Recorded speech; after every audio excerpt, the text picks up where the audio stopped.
প্রকৃতি আজ কাঁদছে দেখো তোমার অত্যাচারে, মরবে তুমিও প্রকৃতি দূষণ করছো যে হারে। আজ 5 জুন বিশ্বের সব দেশে পালিত হচ্ছে বিশ্ব পরিবেশ দিবস। করব ভূমি পুনরুদ্ধার, রুখব মরুময়তা, অর্জন করতে হবে মোদের খরা সহনশীলতা। এই প্রতিবাদে দেশের বিভিন্ন স্থানের মতো রাজধানীর ঐতিহাসিক সোহরাওয়ার্দী উদ্যানে পালিত হয়েছে বিশ্ব পরিবেশ দিবস 2024।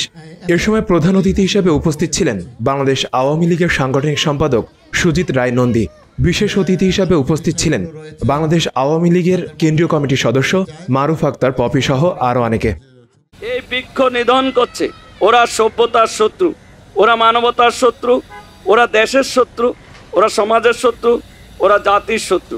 তাই আমাদেরকে দেশপ্রেমে উদ্বুদ্ধ হতে হবে, দেশকে ভালোবাসতে হবে, দেশের মানুষকে ভালোবাসতে হবে। এই প্রজন্মকে আমাদেরকে সেই শিক্ষায় শিক্ষিত হতে হবে।